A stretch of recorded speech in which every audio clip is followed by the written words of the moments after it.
Hi, this is Andre. I want to talk about looper function sequencing. Thank you very much to Steven Clements for commissioning this one. Function sequencing has to do with using a drum machine or a sequencer or a digital audio workstation and sending strings of MIDI commands to a looper to get the looper to execute certain functions or combinations of functions.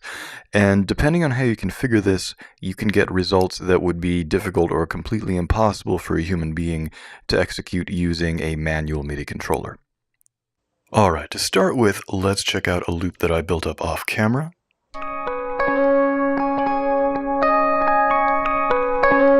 It's deliberately not intended to have any particularly obvious rhythm or timing to it. Now, in previous videos, I've used a MIDI retrigger command coming from a MIDI foot controller, but the EDP doesn't care where the MIDI command is coming from, whether it's a foot controller or a keyboard or a digital audio workstation or a drum machine. It only cares about what the command is. So I have Ableton Live set up here to fire off what's called a clip, and a clip is basically a loop in Ableton terminology. So this is labeled Basic Retrigger.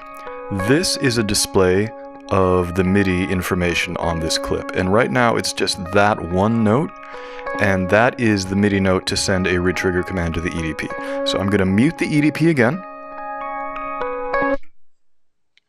Now when I press play on Ableton, that retrigger command is going to be sent right to the EDP, which is going to take it out of mute and retrigger it. And as long as I keep playing this clip, it's going to retrigger the EDP every time it gets back to the beginning of that measure. Here we go.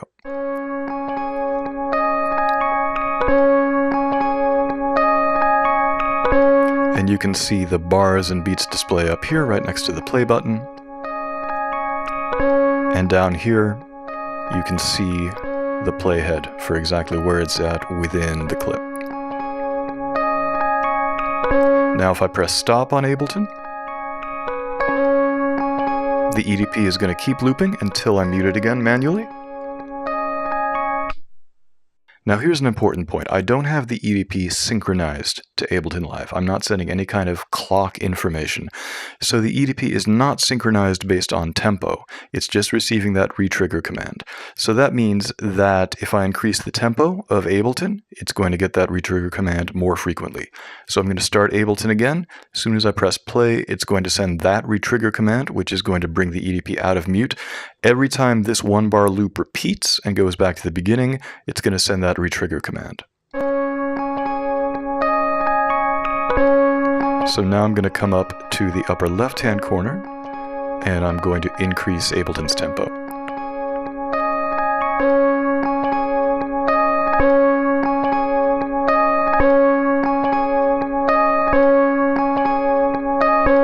Now I haven't changed the length of the EDP loop at all.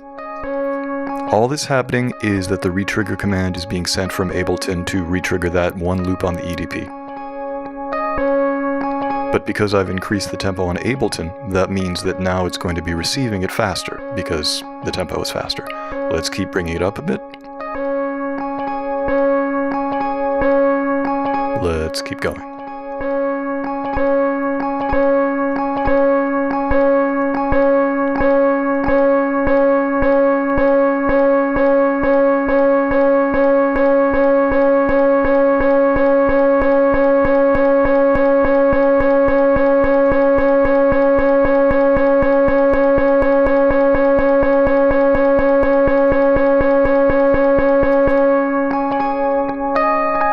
Now we're down to 20 beats per minute.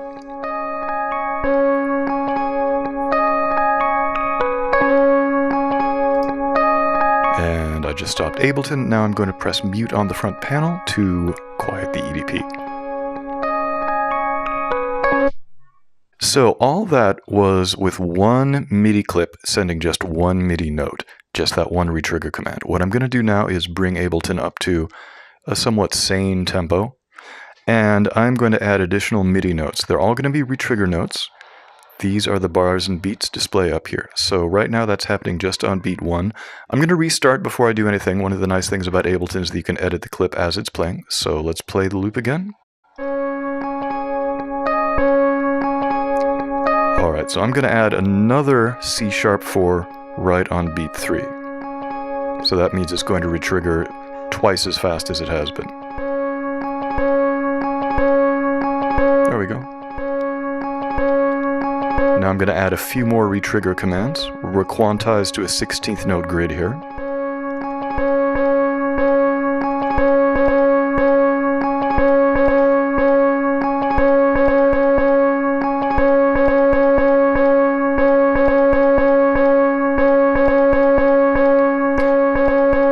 Now I'm going to slow down the Ableton tempo a little bit.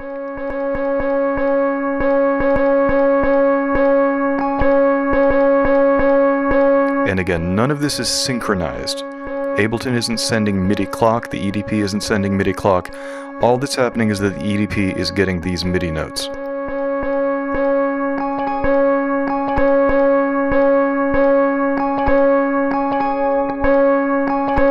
And let's bring it up to something faster.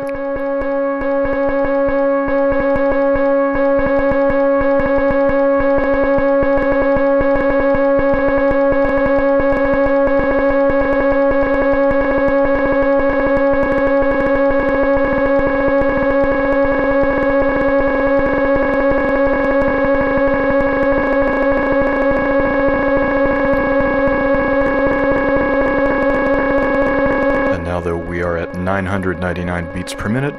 Let's see if we hear any difference by editing some of these notes. I'm just going to click on them to get rid of them.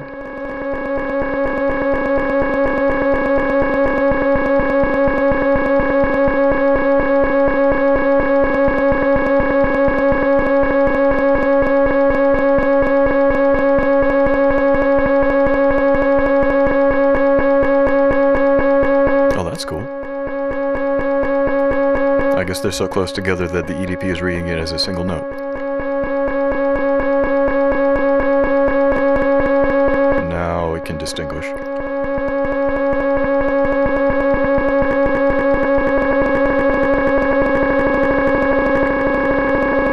And let's start bringing the tempo down.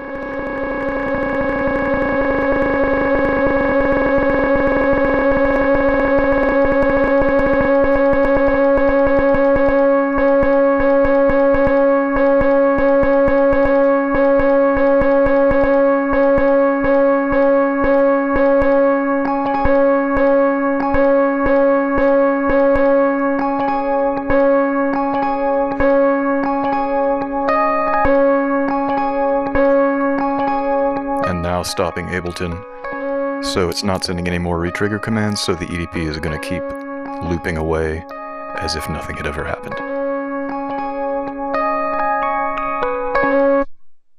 So this has been an introduction to looper function sequencing.